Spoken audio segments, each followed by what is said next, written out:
Plato's theory of forms or theory of ideas asserts that non-material abstract forms, and not the material world of change known to us through sensation, possess the highest and most fundamental kind of reality. When used in this sense, the word form or idea is often capitalized. Plato speaks of these entities only through the characters of his dialogues, who sometimes suggest that these forms are the only true objective study that can provide us with genuine knowledge, thus even apart from the very controversial status of the theory. Plato's own views are much in doubt.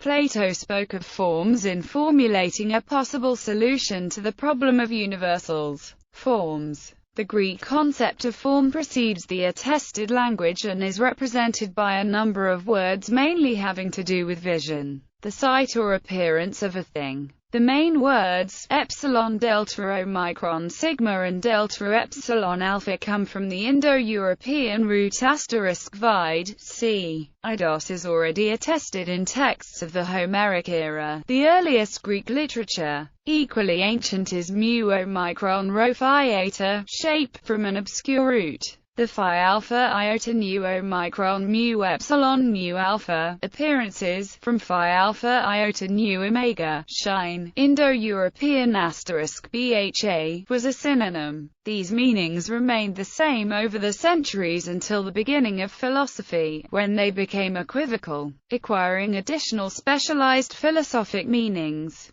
The pre-Socratic philosophers, starting with Thales, noted that appearances changed quite a bit and began to ask what the thing changing really is. The answer was substance, which stands under the changes and is the actually existing thing being seen. The status of appearances now came into question. What is the form really, and how is that related to substance? Thus, the theory of matter and form was born. Starting with at least Plato and possibly germinal in some of the pre-Socratics, the forms were considered as being in something else, which Plato called nature. The latter seemed as would lambda eta in Greek, corresponding to materia in Latin, from which the English word matter is derived, shaped by receiving forms. The forms are expounded upon in Plato's dialogues and general speech, in that every object or quality in reality has a form. Dogs, human beings, mountains, colors, courage, love, and goodness. Form answers the question, what is that? Plato was going a step further and asking what form itself is. He supposed that the object was essentially or really the form, and that the phenomena were mere shadows mimicking the form, that is, momentary portrayals of the form under different circumstances. The problem of universals, how can one thing in general be many things in particular, was solved by presuming that form was a distinct singular thing but caused plural representations of itself in particular objects. For example, Parmenides states, nor, again, if a person were to show that all is one by partaking of one, and at the same time many by partaking of many, would that be very astonishing? But if he were to show me that the absolute one was many, or the absolute many one, I should be truly amazed. Matter is considered particular in itself. These forms are the essences of various objects. They are that without which a thing would not be the kind of thing it is. For example, there are countless tables in the world, but the form of tableness is at the core. It is the essence of all of them. Plato's Socrates held that the world of forms is transcendent to our own world and also is the essential basis of reality. Superordinate to matter, forms are the most pure of all things. Furthermore, he believed that true knowledge, intelligence, is the ability to grasp the world of forms with one's mind. A form is aspatial and atemporal. Atemporal means that it does not exist within any time period, rather it provides the formal basis for time. It therefore formally grounds beginning, persisting and ending. It is neither eternal in the sense of existing forever, nor mortal, of limited duration. It exists transcendent to time altogether. Forms are aspatial in that they have no spatial dimensions, and thus no orientation in space, nor do they even have a location. They are non-physical, but they are not in the mind. Forms are extramental. A form is an objective blueprint of perfection. The forms are perfect themselves because they are unchanging. For example, say we have a triangle drawn on a blackboard. A triangle is a polygon with 3 sides. The triangle as it is on the blackboard is far from perfect. However, it is only the intelligibility of the form triangle that allows us to know the drawing on the chalkboard is a triangle, and the form triangle is perfect and unchanging. It is exactly the same whenever anyone chooses to consider it. However, the time is that of the observer and not of the triangle. Terminology: the English word form may be used to translate 2 distinct concepts that concerned Plato: the outward form, or appearance of something, and form, in a new, technical nature, that never assumes a form like that of any of the things which enter into her, but the forms which enter into and go out of her are the likenesses of real existences modeled after their patterns in a wonderful and inexplicable manner. The objects that are seen, according to Plato, are not real, but literally mimic the real forms. In the allegory of the cave expressed in Republic, the things that are ordinarily perceived in the world are characterized as shadows of the real things, which are not perceived directly. That which the observer understands when he views the world mimics the archetypes of the many types and properties of things observed. Intelligible realm and separation of the forms Plato often invokes, particularly in the Phaedo, Republic and Phaedrus,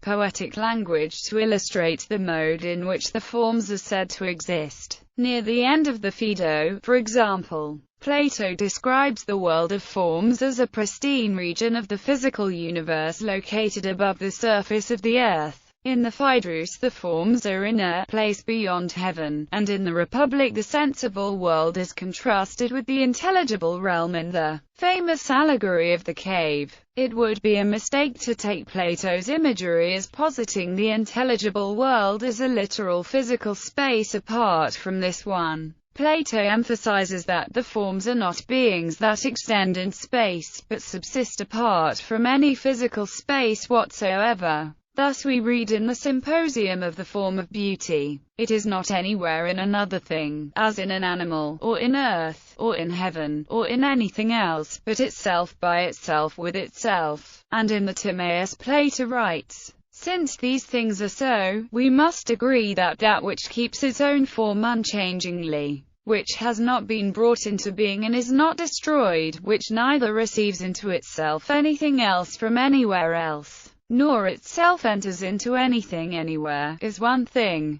Ideal state. According to Plato, Socrates postulated a world of ideal forms, which he admitted were impossible to know. Nevertheless, he formulated a very specific description of that world, which did not match his metaphysical principles. Corresponding to the world of forms is our world, that of the shadows, an imitation of the real one. Just as shadows exist only because of the light of a fire, our world exists as the offspring of the good. Our world is modeled after the patterns of the forms. Acting morally, Plato lays out much of this theory in the Republic, where, in an attempt to define justice, he considers many topics including the constitution of the ideal state. While this state, and the forms, do not exist on earth, because their imitations do, Plato says we are able to form certain well-founded opinions about them, through a theory called recollection. The Republic is a greater imitation of justice.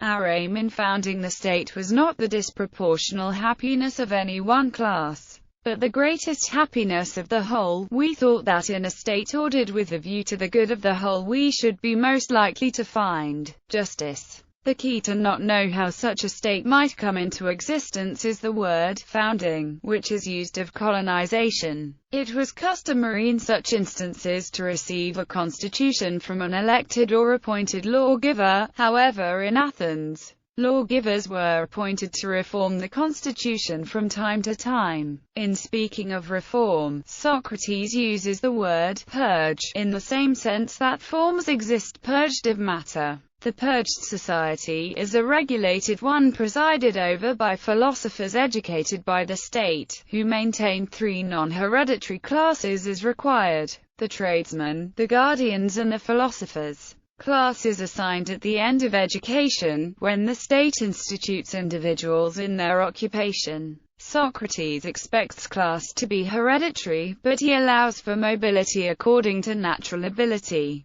The criteria for selection by the academics is ability to perceive forms and martial spirit as well as predisposition or aptitude. The views of Socrates on the proper order of society are certainly contrary to Athenian values of the time and must have produced a shock effect, intentional or not, accounting for the animosity against him. For example, reproduction is much too important to be left in the hands of untrained individuals. The possession of women and the procreation of children will follow the general principle that friends have all things in common. The family is therefore to be abolished and the children, whatever their parentage, to be raised by the appointed mentors of the state. Their genetic fitness is to be monitored by the physicians. He did not want to lengthen out good-for-nothing lives, or have weak fathers begetting weaker sons. If a man was not able to live in the ordinary way, he had no business to cure him. Physicians minister to the healthy rather than cure the sick, will minister to better natures, giving health both of soul and of body, but those who are diseased in the bodies they will leave to die, and the corrupt and incurable souls they will put an end to themselves. Nothing at all in Greek medicine so far as can be known supports the airy propositions of Socrates. Yet it is hard to be sure of Socrates' real views, considering that there are no works written by Socrates himself. There are 2 common ideas pertaining to the beliefs and character of Socrates. The first being the Mouthpiece Theory, where writers use Socrates in dialogue as a mouthpiece to get their own views across. However, since most of what we know about Socrates comes from plays, most of the Platonic plays are accepted as the more accurate Socrates, since Plato was a direct student of Socrates. Perhaps the most important principle is that just as the good must be supreme, so must its image, the state, take precedence over individuals in everything. For example, guardians will have to be watched at every age in order that we may see whether they preserve their resolution and never, under the influence either of force or enchantment, forget or cast off their sense of duty to the state. This concept of requiring guardians of guardians perhaps suffers from the third man weakness. Guardians require guardians ad infinitum. The ultimate trusty guardian is missing. Socrates does not hesitate to face governmental issues many later governors have found formidable. Then if anyone at all is to have the privilege of lying, the rulers of the state should be the persons, and they may be allowed to lie for the public good. Plato's conception of forms actually differs from dialogue to dialogue, and in certain respects it is never fully explained. So many aspects of the theory are open to interpretation. Forms are first introduced in the Phaedo, but in that dialogue the concept is simply referred to as something the participants are already familiar with, and the theory itself is not developed. Similarly, in the Republic, Plato relies on the concept of forms as the basis of many of his arguments, but feels no need to argue for the validity of the theory itself or to explain precisely what forms are. Commentators have been left with the task of explaining what forms are and how visible objects participate in them, and there has been no shortage of disagreement. Some scholars advance the view that forms are paradigms, perfect examples on which the imperfect world is modeled. Others interpret forms as universals, so that the form of beauty, for example, is that quality that all beautiful things share. Yet others interpret forms as stuffs, the conglomeration of all instances of equality in the visible world. Under this interpretation, we could say there is a little beauty in one person, a little beauty in another. All the beauty in the world put together is the form of beauty. Plato himself was aware of the ambiguities and inconsistencies in his theory of forms, as is evident from the incisive criticism he makes of his own theory in the Parmenides. Evidence of forms. Plato's main evidence for the existence of forms is intuitive only and is as follows. Human perception: we call both the sky and blue jeans by the same color, blue. However, clearly a pair of jeans and the sky are not the same color. Moreover, the wavelengths of light reflected by the sky at every location and all the millions of blue jeans in every state of fading constantly change. And yet we somehow have a consensus of the basic form blueness as it applies to them, says Plato. But if the very nature of knowledge changes, at the time when the change occurs there will be no knowledge, and, according to this view, there will be no one to know and nothing to be known. But if that which knows and that which is known exist ever, and the beautiful and the good and every other thing also exist, then I do not think that they can resemble a process of flux, as we were just now supposing. Perfection: no one has ever seen a perfect circle, nor a perfectly straight line, yet everyone knows what a circle and a straight line are. Plato utilizes the toolmaker's blueprint, his evidence that forms are real. When a man has discovered the instrument which is naturally adapted to each work, he must express this natural form, and not others which he fancies. In the material, perceived circles or lines are not exactly circular or straight, and true circles and lines could never be detected since by definition they are sets of infinitely small points. But if the perfect ones were not real, how could they direct the manufacturer?